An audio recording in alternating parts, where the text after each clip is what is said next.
முன்னாள் பிரதமர் பாரத ரத்னா அடல் பிகாரி வாஜ்பேயின் பிறந்தநாளையொட்டி தலைநகர் தில்லியில் உள்ள அவரது நினைவிடத்தில் குடியரசுத் தலைவர் திரௌபதி முர்மு, குடியரசு துணைத் தலைவர் சி.பி. ராதாகிருஷ்ணன், பிரதமர் நரேந்திர மோடி உள்ளிட்ட தலைவர்கள் மரியாதை செலுத்தினர்.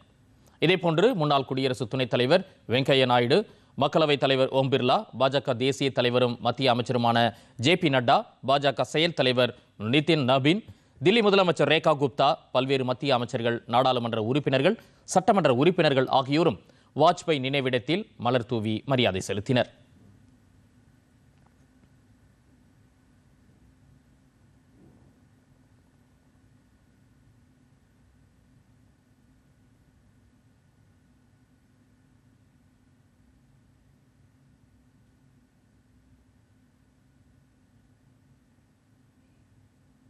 முன்னதாக பிரதமர் வெளியிட்டுள்ள சமூக வலைதள பதிவில், நல்லாட்சிக்காகவும் தேசத்தை கட்டமைப்பதற்காகவும் தம் வாழ்நாள் முழுவதையும் அர்ப்பணித்தவர் அடல் பிகாரி வாஜ்பாய் என புகழாரம் சூட்டியுள்ளார்.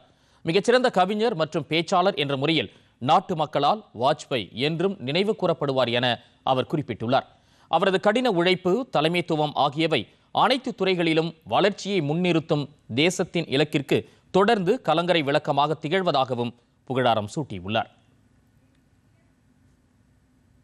மத்திய தகவல் மற்றும் ஒலிபரப்புத்துறை இணையமைச்சர் எல் முருகன் வெளியிட்டுள்ள சமூக வலைதள பதிவில், வாஜ்பாய் ஆட்சி காலத்தில் தேசத்தின் உள்கட்டமைப்பு வளர்ச்சி என்பது அளப்பரியதாக விளங்கியது என கூறியுள்ளார்.